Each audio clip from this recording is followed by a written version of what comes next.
Welcome to Go For Side Effects. I'm your host, Kevin Simon. Y'all know my co-host, John. John, how are you doing? I'm doing good. Hey, everyone.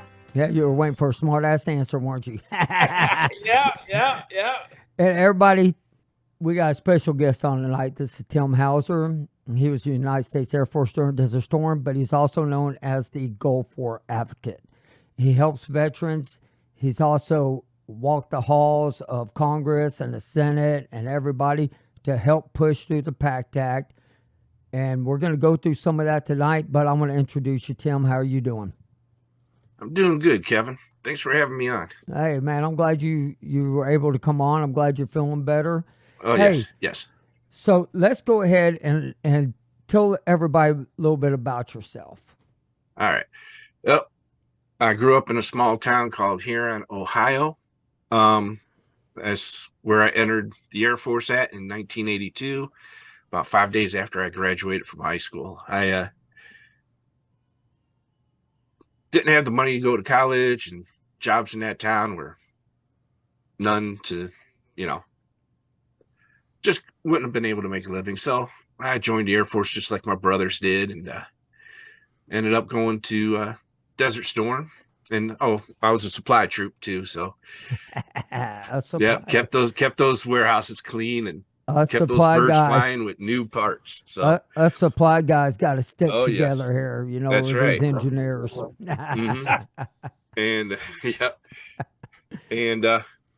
joined the Air Force in 1982.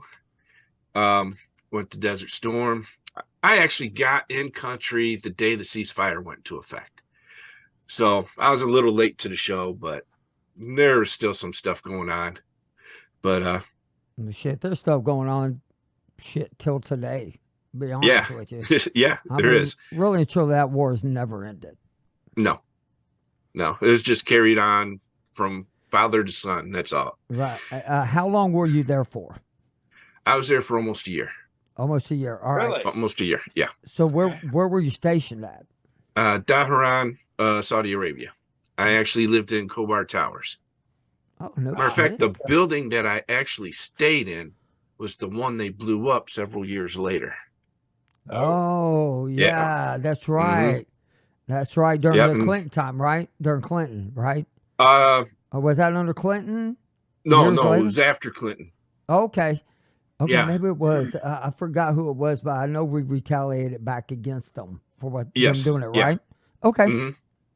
Now, and let's go in your time while you were there. Did you get to see any of the burn pits, the oil rigs, and all that stuff? Matter of fact, when we landed, I knew the loadmaster on the C-130 that we flew over there, and so I'm on the flap as it's lowering, so we can start offloading. And I saw some lightning in there and some very dark clouds just off in the distance there. And I yelled back at my crew, says, "All right, get your rain gear out. It's going to rain." And tech sergeant on tarmac started laughing at me. I says, "What's the deal?" He says, "Dude, that's not a thunderstorm." I says, "What?" He says, "Those are the oil well fires." He says, "They're burning so hot it created its own environment. So there's lightning constantly over there." And he says, "Just wait. Here in about 10 minutes, you're probably going to get full of nothing but smoke." And he was right. And then, crazy. of course, the captain that was with him says, "Oh man, that's not smoke. That's fog. So don't worry about it. It's fog." Fog. Right. Yeah. It's fog. I never known fog to smell. Right. Or have to wipe oil off your body and your uniform and everything. So, and then, when I landed, the Saudi Arabian said, the base actually had a town on it, and all the Air Force squadrons were all located in that town. And they says, it's time you move out of the town so our people can have their life back. So they had built compounds just on the outskirts of the base. And so I was in charge of the night shift, and the squadron commander said, "Hey, there's a lot of trash here. They're building a pit out there. Why don't you and some of the guys take that out there and see if we can throw it in that pit?" And so we did, and they says, "Yeah, we're going to set this bad boy on fire, man." And they're spraying it down with diesel fuel, and one of the guys that was spraying it down says, "Hey, Sarge, you want to light it?" I said, "Yeah, why not?" So they threw me a flare. I lit the flare, threw it on there. That thing burned the entire year I was there. Wow. And yeah, and it kept growing, getting bigger. Started out to be like a football field size, and then by the time I left, it was maybe about 10 football fields big. And one of the reasons it got so big was they were bringing a lot of the body parts and all the blown up vehicles and everything from Kuwait up to us, because the burn pit in Kuwait got way too big for them to handle. So they brought all their trash up to us. It's like, oh, great. Wow. See, now that's something you don't hear very often, is Right. part of the truth coming out about the body parts, about the vehicles. I mean, oh my gosh, man, that is crazy. I mean, Well, we had some C vans come in one night full of uniforms, and after I got it all checked in, it was time for me to go get some sleep. So I went back to the Cobar Towers to get some sleep. And about an hour later, the squadron commander's knocking on my door. He says, "Hey, what happened to those C vans?" I says, "They're in the yard, locked up." He says, "They're not there." I'm like, "You saw them this morning when you came in." So I don't know what happened. He says, "Well, somebody somehow knew they were uniformed, so they hooked them up and they drove them down to Kuwait." So I had to go and retrieve them. So I got to go to Kuwait for a couple of days. Somebody come and stole a bunch of uniforms. Yeah. 3 C vans full of uniforms. wow. And so went down there, got them, brought them back up.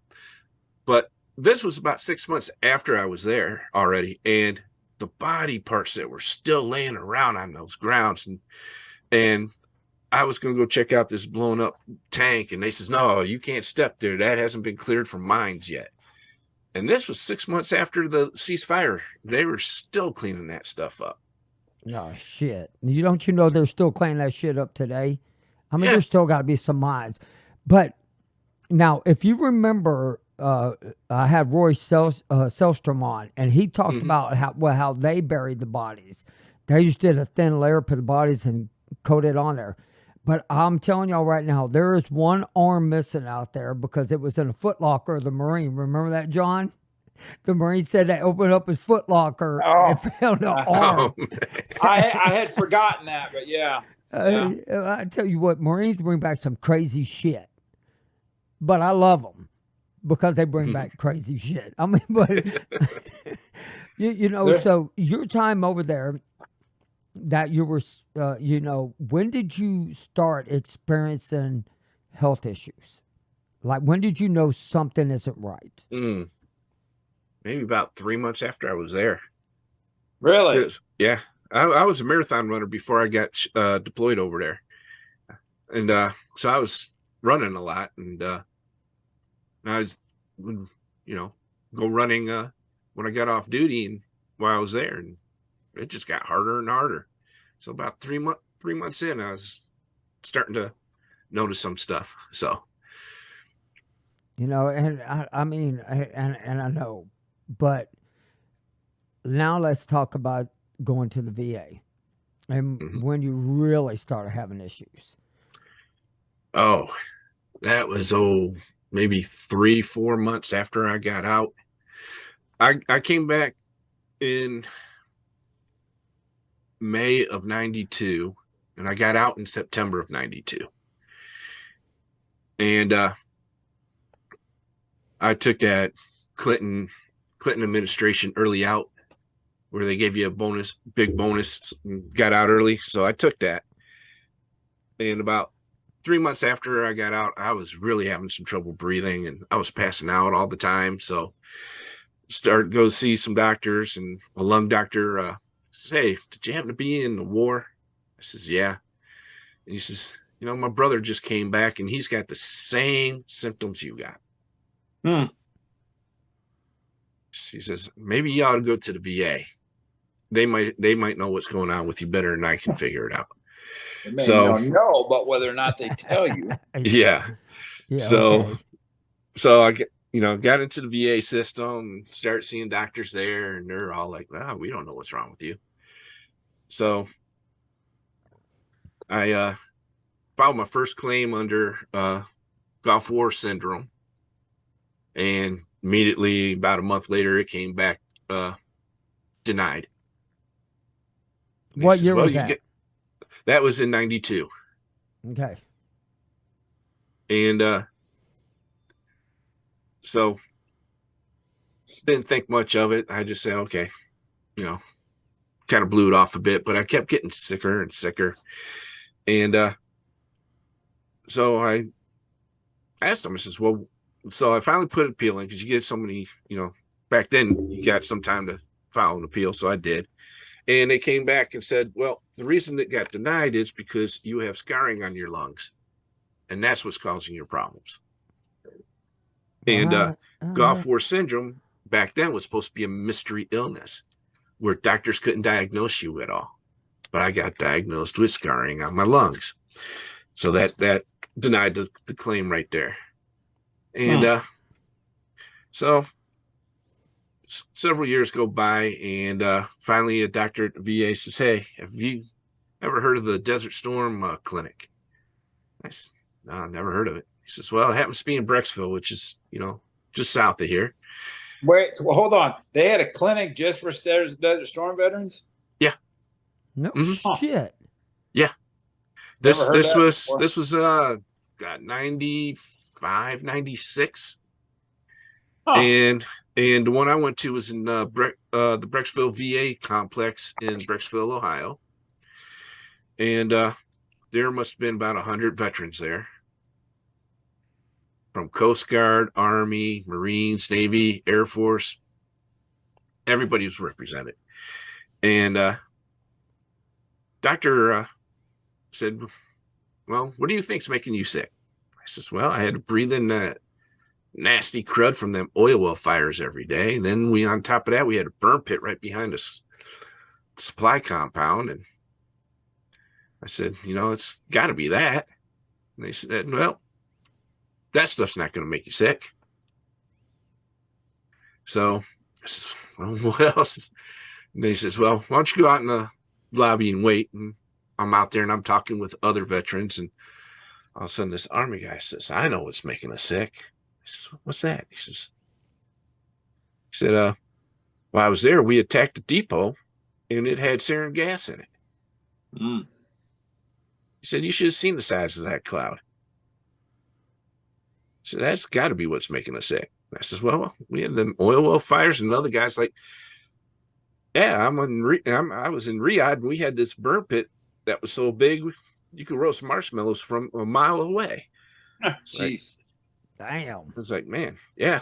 And so doctor came out and says, well, we think you might have been exposed to chemical weapons, but we don't know. So we're going to keep in contact with you.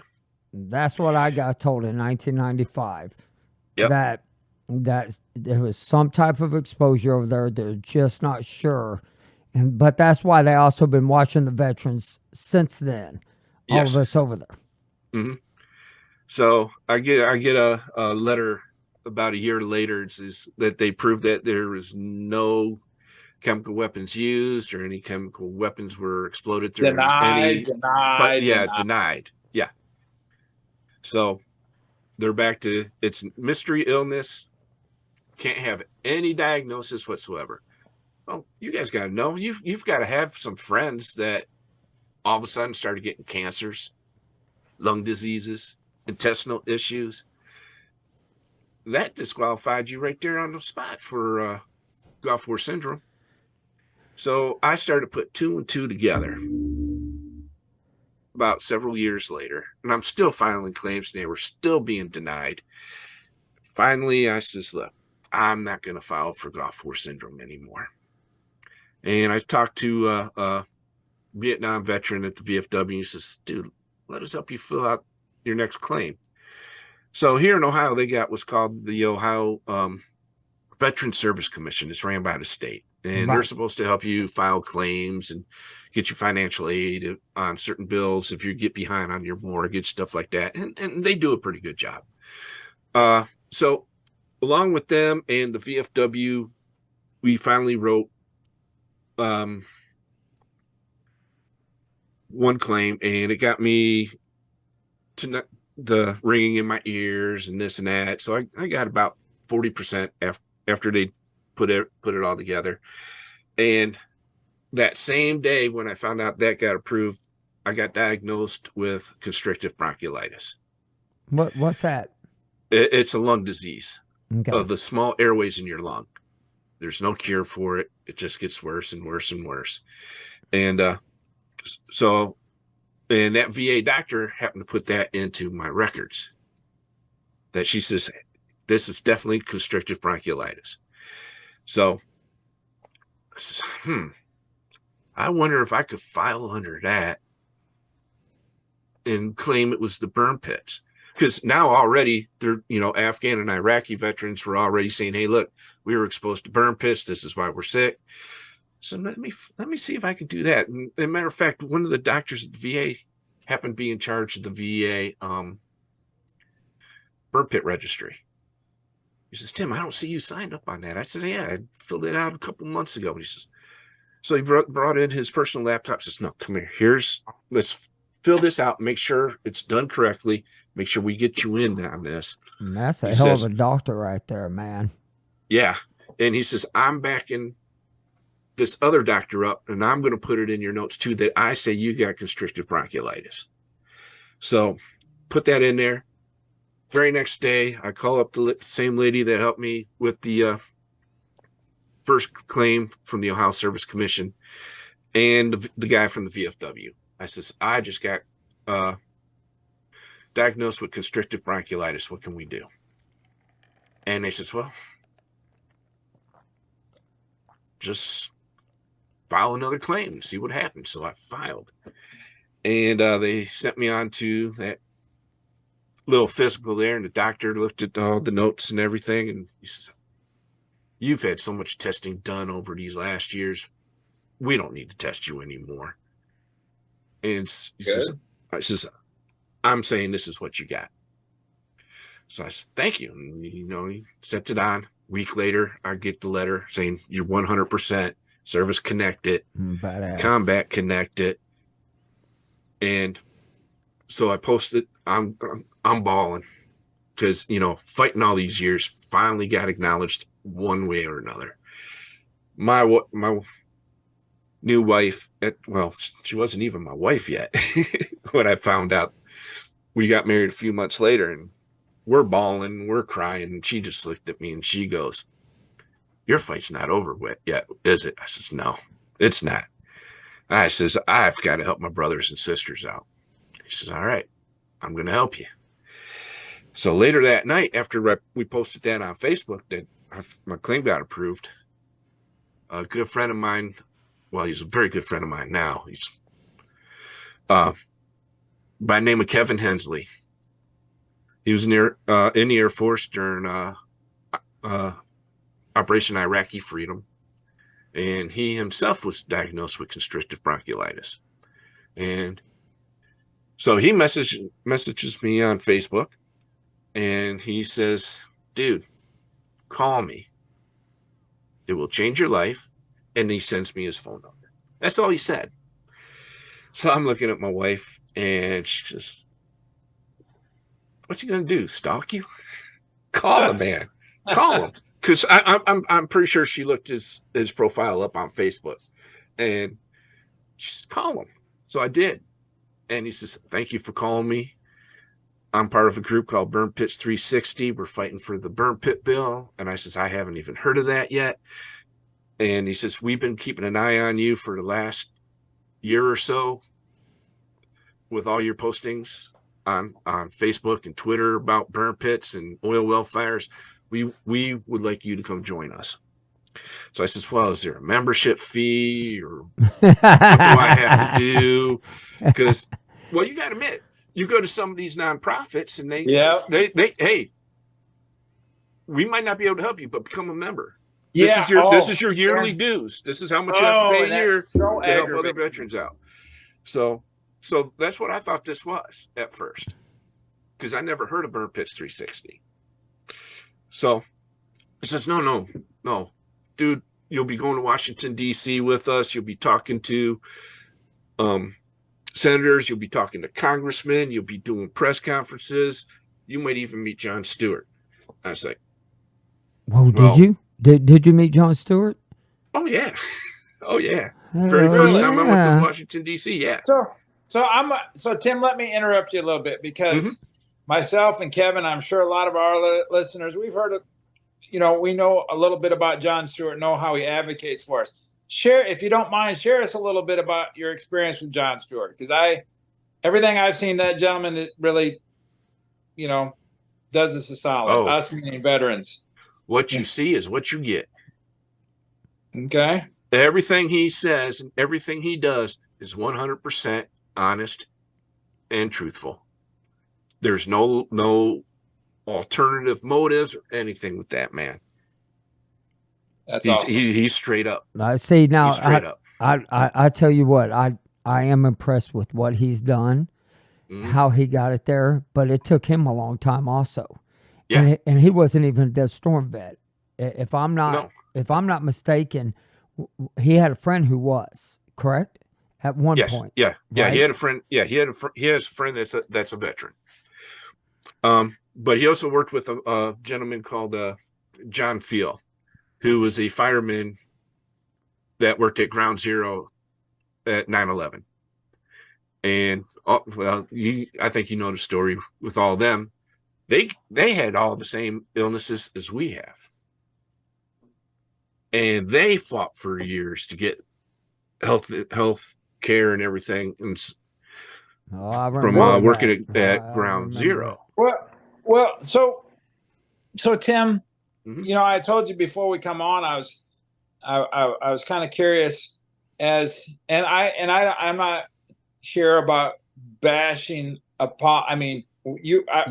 I shared with you our feelings about a bill that recently, that you went in and worked to help, because to get veterans what they already deserve, but unfortunately, a lot of our politicians like to give themselves a pat on the back for something that shouldn't have had to take place in the first place. But that being said, is it really difficult as I almost use the word civilian, I'm not why, you know what I'm saying? If you're not in the political world and you see stuff on TV, is it as difficult to communicate with these people the politicians as we might think it is? The politicians. Oh, yeah. Go ahead and say it. Damn, is it? Yes. 9 times out of 10, you don't talk to them at all. You talk to their staff. Each one is required to have a legislative liaison and a veteran liaison, and that's who you mostly talk with. Now, if the politician is true to their word and they're very want to definitely get involved with it, then that's when you get the face-to-face with them. If they're kind of just using you as a photo op, you only talk to their staff members. But there were so many senators and congressmen that were so heavily involved with this that we got a lot of FaceTime with a lot of them. Oh, that's cool. Yeah. That's cool. And I just want to say, everybody knows that my show is not political. Everybody knows how I feel about the PACT Act. But I am very proud of Jon Stewart, yourself, and everybody, whoever ever walked the halls of Congress to try to help get shit passed, even though I don't think that we should have to get anything passed.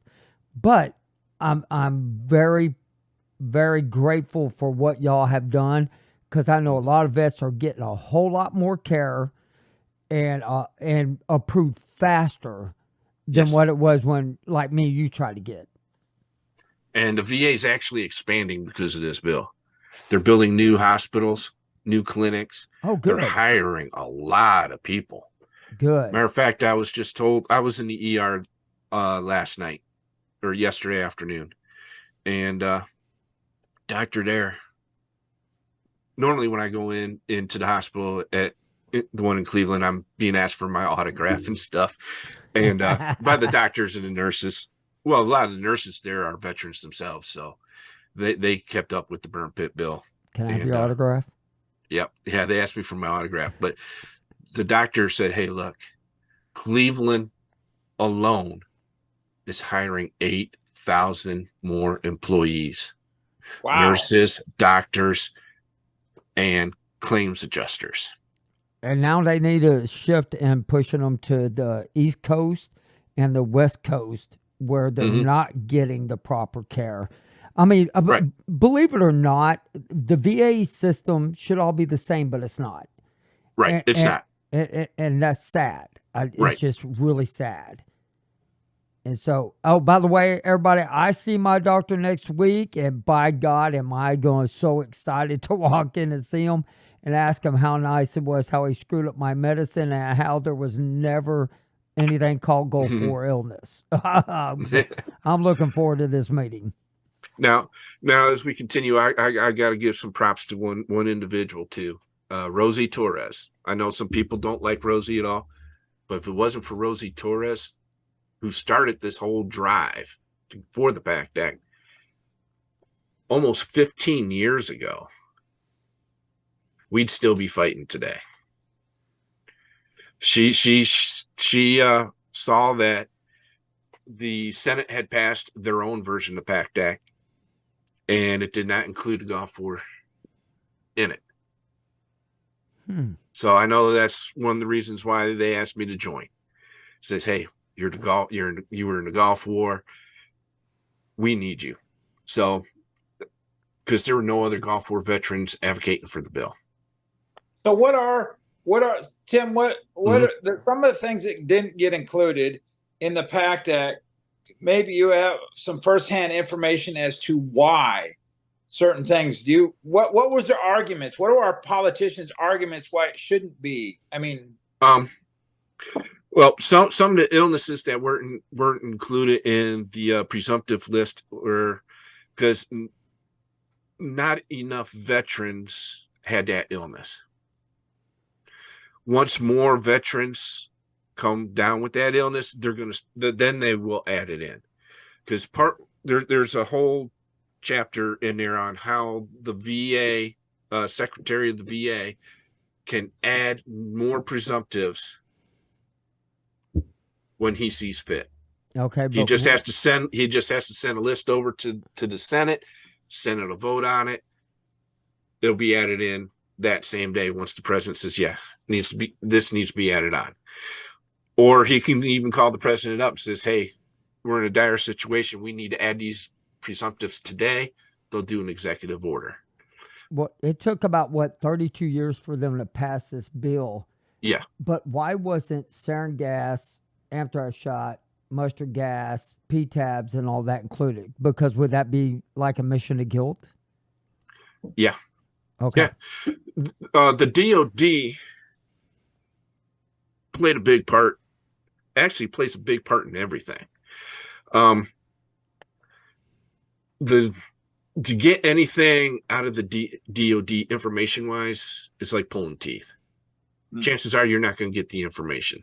You got to hope somewhere down the line they messed up and leaked some information. You can use that. Like, I just found out not too long ago that a lot of Desert Storm veterans got letters from the DOD stating that they were exposed to sarin and mustard gas. So I'm asking all you Desert Storm people, get in contact with me if you got any of those letters. Like how recently was this? Within the last year. I haven't gotten anything. I was all over that damn Gulf. Yeah, I've actually had two people step up and say, hey, I've gotten that letter. I says, can I get a copy of it from you? Because this is one of my next fights. Okay, that's badass. Mm-hmm. I'm glad you said I that. I think it's deserves no less than the Purple Heart. Oh yeah, no, I agree. I totally agree. And It was happened in combat. They cannot prove or disprove if the Iraqi army actually used chemical weapons or if it was during friendly fire when we blew up the depots. Even if it was friendly fire, it's still covered under the requirements for a Purple Heart. The only thing that they can use to keep from giving out these Purple Hearts is there's one sentence, and it states must be seen by a field medical officer. oh yeah. Well, what I'm hearing is all the commanding officers were saying, ignore that chemical detector that's on your vest. Right. The batteries are dying. Right. Turn it off. Right. Or take that chem suit off because you're going to die of dehydration. Take it off. Yeah. Then they would make them take it off. Our ship, it went off 3 times. 3 times our ship went off. And most people are in between 3 to 5 that I've talked to. And so what amazes me is, I understand that I'll give all the kids that are younger generation when they go to hear this part of the podcast. This war, yes, it was we went in there, we did our job, but it wasn't done. We still went back over there, still went back over there, still went back over there, and still went back over there. But the guys who also got out are still fighting this war. And they're going to be fighting this war till the day that they die. Right. And that's what a lot of people, to me, need to understand, is that this war is still being fought today. Not only in our minds, but physically. And when you're physically damaged, that affects your mind. And it really does. Well, our one of our mottos that we used during this was the war that followed us home. Because it did. Yeah, transfer to our kids too. The war is in us 24 hours a day, 7 days a week due to our illnesses. And matter of fact, we don't even call them illnesses anymore. That was the hardest part. At first was these politicians were saying, well, you're sick. You don't have any injuries. Huh. So we started calling them invisible injuries. Once we started using that, politicians started jumping on board like crazy. Really? Yes. So when you called it the invisible injury. Invisible injuries. And they says, well, can you explain what invisible injuries are?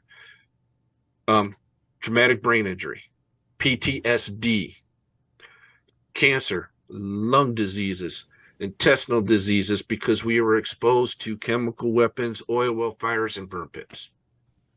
How many, Tim? How many of the men and women that you served with, that you keep in contact with? I think I know the answer to this, but I'm gonna answer it. How many of them suffer for the same things you suffer from?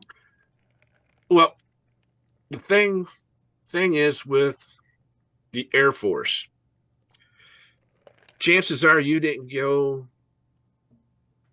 to where your buddy was sent. They sent us to different places.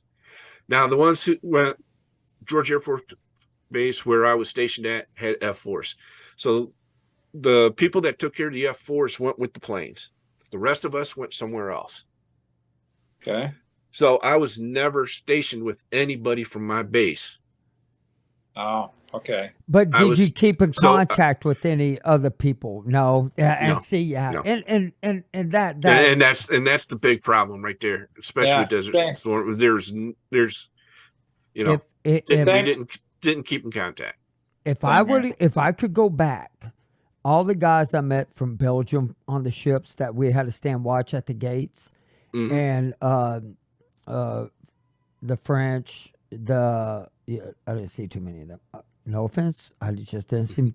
And the European people, the Brett's everybody. I wish I would have had their names and their addresses. I wish I would have just taken them so I could send a letter. Say, I don't know if you live here, but I sure would like to talk to you. But I mean, we've had people from Australia, from Britain, and all that on our show, and they are dealing. The thing is, we have multiple types of injuries caused by multiple different scenarios. Right. Mm-hmm. And that's and everybody's body is physically different. Yes. The make and the model that God gave you is going to be different. Like, I'm good looking, handsome, and I mean, but I'm just saying. I mean, everybody's make and model is completely different, so their digestive system should be different, but ours isn't. Yes. Ours are the same. We're all having the same issues. Mm-hmm. The neuropathy, a lot of guys that are having lung issues, a lot of people, it's amazing, the brain fog and the tremors. Ridiculous. My goodness. Every freaking day, it's a little, get, more headaches. And like, why?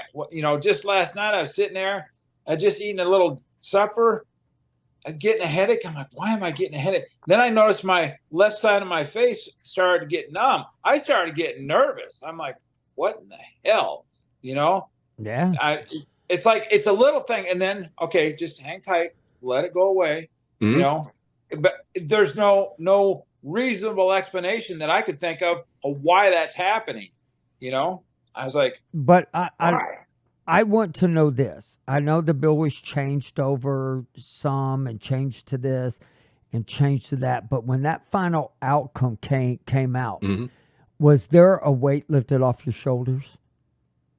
Oh my God. Dude, I cried for days. I literally broke down crying when it passed. Knowing it was going to go to President Biden's desk, I cried. Oh my God, I was crying so hard. Rosie Torres, who came out of this, we were able to go into the Senate gallery and watch it all, watch them vote and debate it. And I was sitting next to Rosie Torres, and as we came out, she was right in front of me, and she was trying to get in contact with her husband, Leroy Torres, who was a captain in the Army National Guard in Texas. And he's the whole reason she started fighting was because he was sick. He got fired by the Texas State Troopers. They discharged him from the National Guard. She found him she walked into the bedroom. He had a gun to his head because he lost everything. Yeah. Their house, everything, because he lost his jobs and he was just too sick to work. So she says, she talked him out of it. She says, look, we're going to fight this. We're going to figure out how to fight this. And she collapsed on the steps of the Senate as we came out of that building because she was so emotional.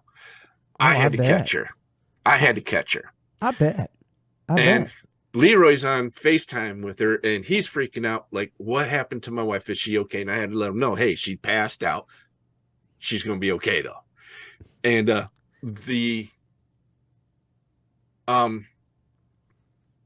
even to see Jon Stewart break down and fall to his knees crying was mind-boggling. It was like, it's just I can see how emotional it is. I can see, I saw, I mean, even for me, it was a weight lifted off my shoulder, even though 32 years of bullshit that we all that we put up with, but it was like a weight put off our shoulders. But for the younger guys that we know that are in the military, push them to this podcast so they will understand. Yes. Not to go through what we went through. Fight this early. Fight it strong. Come to us. We will help you. I'll put you on the show. I'll get y'all with Tim. He's got the connections. I mean, matter of fact, I was just contacted by a group of Air Force veterans just a couple weeks ago. They were all stationed out at the Nevada nuclear testing range. also known as Area 51 or Tonopah firing range. Right. 100% of them are either sick or dead. Oh, wow. Wow.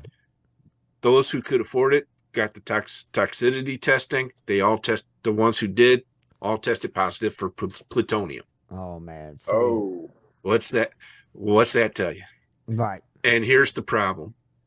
The DOD has them listed as data masked, DATAMASKED, which means the DOD will tell you that those people don't exist. Wow. They cannot get any assistance at the VA because of that. And see, and that's where I think is so wrong. Here you serve your country, do what you're supposed to do, Yep. and this is how you get treated. The civilians that were stationed out there, all getting health care. They're getting taken care of. Our brothers and sisters are not. So I'm fighting on that too.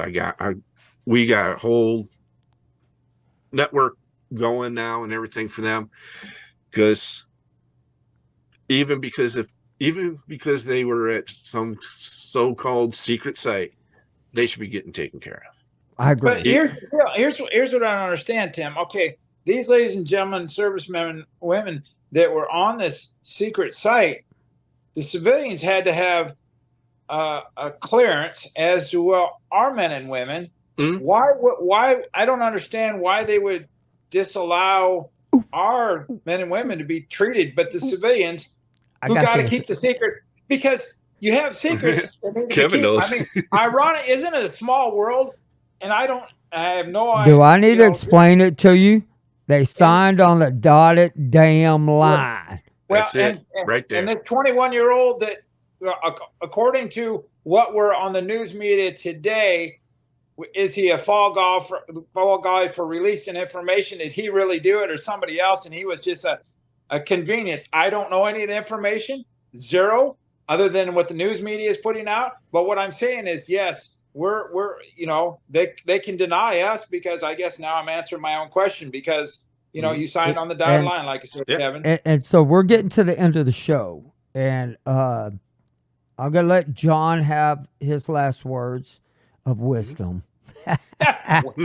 Well, before he has his last words of wisdom, I know there was some stuff about the PACT Act that some people were very upset about, because Senator Toomey came out saying that the way they structured the budget was illegal, right?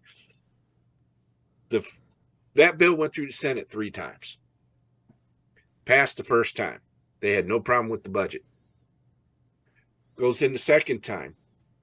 Still the same wording for the budget, right? Doesn't pass. But we found out the reason why it didn't pass was because a certain political group got upset that the other political group was able to get an infrastructure bill passed. So, the reason why it had to go back to the Senate the second time was because there was one sentence in the bill that was unconstitutional. And that sentence was going to give rural doctors in Montana, Nebraska, Utah, where veterans cannot get to a VA facility, when the VA went to go pay these doctors, that check was going to be tax-free. Constitutional lawyer says that's illegal, can't do that. That's got to come out. That's the only thing that changed in the bill. So they took that out. They voted on it the second time. They voted it down. Matter of fact, one of my senators, Rob Portman, who's no longer a senator, and I think I had a lot to do with that. He came out and stated that the reason he voted no was because Democrats made him look like a fool because the infrastructure bill passed. I said, so you're going to mess with my life, my brothers and sisters' lives, because you got embarrassed. Mm-mm-mm. And he said that to my face. Wow. John Stewart and I walked into his office the day after it got voted down. And the video went viral. John Stewart and I went off in that office. He wouldn't come out of his office. He talked to me later on when he knew he could talk to me by myself. And we did it on FaceTime. That's the only thing that changed in the bill, except for years, the presumptive list was like 45, maybe 50 illnesses, and they wanted it down to 35. Yeah. A bunch of shit. And the original bill that the Senate passed did not have Gulf War veterans included in it. It was 9/11, post 9/11 veterans only. Right. Until I got to meet Senator Tester and Senator Moran, who wrote that bill, and they apologized to me. We're going to change it. We're going to take the one from Congress, and we're going to work on that with the House, and we're going to get that one passed. That's badass, man. Yeah. But then after it got voted down, and that's when we started sleeping on the steps of the Senate. Or actually the Capitol building, saying, either this passes or we're going to fill up the entire mall with veterans that are sick. We will bring them in on their hospital bed if we have to. Schumer put it back on the floor later on that day, and it finally passed. But so people know, there was no pork in there where money was getting diverted from here to there or that to that. The VA before the VA can spend a penny every month, they have to file a report with the Senate. The Senate has to approve it before the VA can spend that money. Even with our compensation, that is included in that audit, and that happens every month. Wow, I didn't know that. Yep. And guess who was in charge of that? Senator Toomey from Pennsylvania. That's why I think he retired too, because he got called out on that. He was in charge of that committee that did the audits on the VA. And every single penny that they want to spend has to be approved before they can spend it. Wow. So the whole thing about the budget was a lie. Yeah, I knew the budget was 100% legal. Right. I knew there was no pork in that bill. I mean, yep. I argued with people saying, look, this is the bill. I showed it to them. Yeah. And everything. John, give me your last word, baby. No. I just appreciate Tim coming on. Remember to hang tight, Tim, when we say goodbye to folks. We'll have that after the show. And I always intrigued about and literally every show, Kevin and I learned something that we were unaware of, because it's all about information, so thank you for sharing the information. You're very welcome. Thank you for having me on. And I'm going to say this. I will take back what I said about the PACT Act. I just think it's bullshit that the politicians, how about that? I said it like that. It's bullshit the politicians had to write a bill to take care of the veterans. Right. So I will retract what I said about the PACT Act now that I got to talk to Tim about it and I got to learn more about it. I was just angry at the time that it took 30-something years. Yes. And me always hearing there ain't shit going on with you. You're fine. This, and this. It's just total that. But with that being said, we're going to go to the after the show right now. But I want to thank each and every one of my listeners for listening, and y'all have a great night. Thank you for coming on, Tim. I really appreciate you're very your welcome. info. Thank you for having me on. Thank you for listening to Go For Side Effects. If you have a story or you would like to share or just come on with any comments or questions, please email me at kevinsimon@goforsideeffects.com.